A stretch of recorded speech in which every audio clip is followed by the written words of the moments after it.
everyone, welcome back to my channel. Today we're going to be doing my December budget. I'm filming this pretty early on in November, but I have my plan in place. We're going to be out of town for the Thanksgiving holiday, so I just kind of wanted to get ahead of a few things so that you guys still have some content to enjoy. So yeah, for December, pretty exciting last budget of 2021, but feeling pretty good about what my goals are and what I'll be able to achieve. So let's go ahead and start. So here's my calendar spread for December. Pretty standard as far as like bills are concerned. I did have on here the Disney Plus membership, but I'm actually going to cancel that. We kind of watched everything we want to, and I think I'm going to get Paramount for a month or two, and we'll see how that goes. I have a lot of days in green. Those will indicate some sort of time off. So of course we have Christmas falling on a Saturday, so I get the Friday off, and then actually this Thursday is a half day for us. I'm also, it's like PTO season. We have a use it or lose it policy, so I'm taking quite a few half days. I love half days. To just work in the morning and have the afternoon off. So I'm taking these Fridays as half days, and then pretty much the last week of the year, I've got half days here, and then my birthday's on the 30th. So I'm taking a full day off because it's basically a holiday for me. And then New Year's Eve is being observed on Friday for my company. So yeah, lots of days off, but I like to mark those because I typically find myself in situations where I'm saying yes to maybe meeting up with friends or doing something a little bit different, and it does impact my spending. So wanted to mark those down, but everything else is pretty standard. I've got my grocery money being budgeted for Mondays and my allowance for Fridays.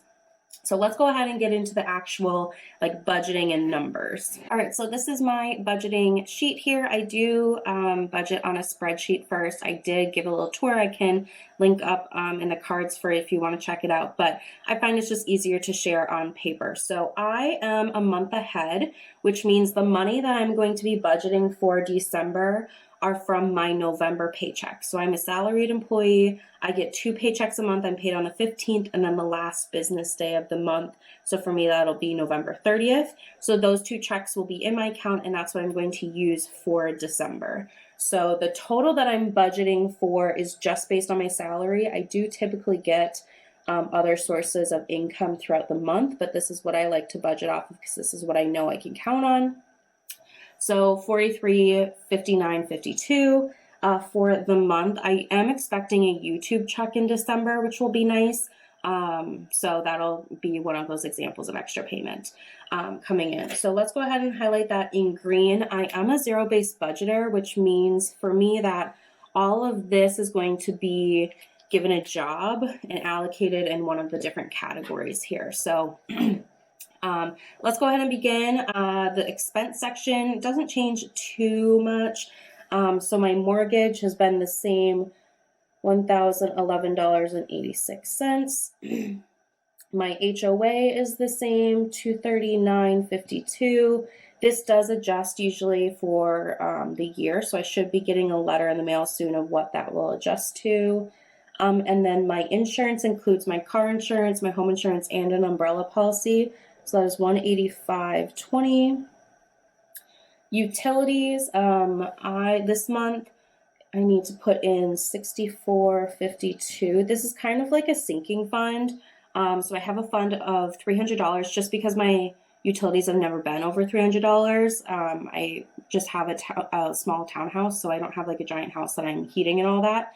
But I have this fund of $300, again, because my utilities have never been over $300 a month. And then I let my utilities come out, and then I look at how much came out. So in November, $64.52 came out. So that's what I need to budget in December to fill that back up to $300. And then I do the same. So in January, I'm actually looking to fill up whatever December came out of. Hopefully that makes sense. Okay. My phone has been all over the place, so I'm just going to go with $84.51. Whoops. Because that's like the highest. This change is what's always changing. It's always $84 and something cents. So I'm just going to start there and we'll see what ends up happening. Subscriptions, I'm budgeting $63.33. This includes, I need to cancel, like I said before, Disney, and then I want to get Paramount. So hopefully they're about the same price range. I haven't even looked yet. We also have Netflix, Spotify, Amazon Prime, and the Met On Demand. Okay, now for the next section, groceries. I'm budgeting $500 for the month. That's $100 a week. I'm sure we'll go over that, but my boyfriend and I do split groceries. So that's kind of like my portion. I talk about those things more in my actual like recap video when I talk about what actually happened, but I'm gonna budget $500. For gas, I normally budget $60, but I'm going to budget $100 for the month just because with the holidays, I'm not really sure what our plans are yet, like where we'll be driving to and who we'll be seeing, but there always seems to be a little bit more driving taking place. So I wanted to make sure I had a little extra in there. And then spending $500 for the month, that's pretty standard for me. This is discretionary spending, so like eating out, going to the movies, whatever, you know, if I want to buy clothes, that comes out of there. So that's just, it's just easier for me to track in one category instead of a bunch of different categories. So this total for my expense section is $2,748.94, which gives me a remaining of $16.10 and 58 cents. Hold on, let me grab a drink of water here. All right, so my expenses are in purple, and then we still have this much we need to allocate, so I'm going to mark that in green. Okay, next is funds. So these are just different like sinking funds I have, different categories. So the first one is annual. This gets $120. These are for annual bills that come up. Miko is my cat. He gets $40 a month for his food and litter and whatnot. Incidental is getting $50 a month. That's my cushion fund. So if anything goes over budget, I can pull from here. But all of these, this is what I'm putting in, and then like these can build on itself, obviously. So that doesn't mean that that's the total. I actually have quite a bit in my incidental yet. So hopefully nothing comes up, but it's nice to have that because life does happen. Okay, vacation, I'm going to do $200. I might pull into here if we do end up like driving to see family. It's nice to have a little wiggle room there, but we don't really have anything major planned. Beauty, I'm giving myself $100 this month. I typically do $50, but December is my birthday month, and I do really like beauty products. So I think for my birthday, I might let myself kind of like pick a couple things out, maybe from Ulta or Sephora, something fun like that. So I do want to increase that. And also at the end of the year, there's certain like products in my life that I just replace once a year. So I kind of want to have a little extra to do that too.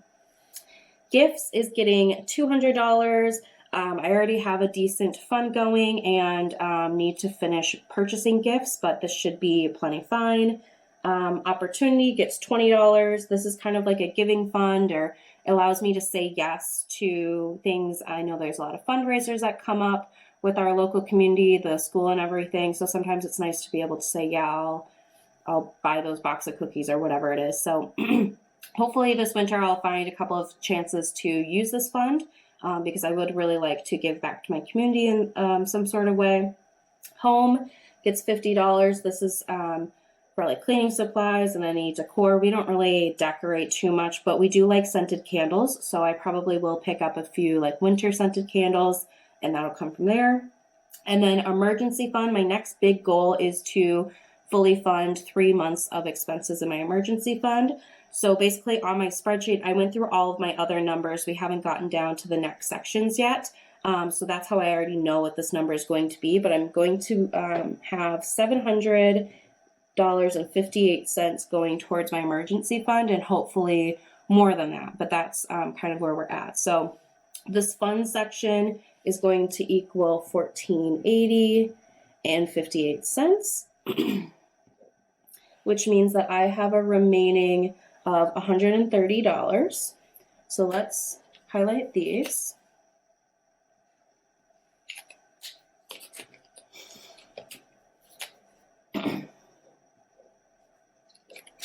Next, we've got investing. So I kind of have standard numbers here. Ground floor gets nothing, but I am expecting some of the investments I put in there to pay out. So hopefully I'll have something to report in the actual column. Betterment is in my taxable brokerage account that gets $25 a month. Roth IRA is getting $100 this month. And then my HSA, I'm budgeting $5, but I have to wait to see how my last paychecks come out. It should be around $5 that I have to contribute to max it out for the 21 tax year. But I have to wait to see what it is. It might be a little bit lower than that, just with some change stuff. So I'm just budgeting $5 and we'll see what happens. But this is $130, which gives me $0 remaining. I do have this cash flow section down below. I don't use it every month, but I like to include it just in case, things change throughout the month. I can report it out there, but no plans for cash flowing anything in December, really trying to stay in the normal categories. So at the very bottom, I have some priorities. So the first one is to finish that HSA, which should not be a problem. Then to build the emergency fund. So any extra money that I come through, like my YouTube check, I do have some equipment I need to buy, like I need a new light, so I'll use that check to do that. But then anything extra I'll put into my emergency fund.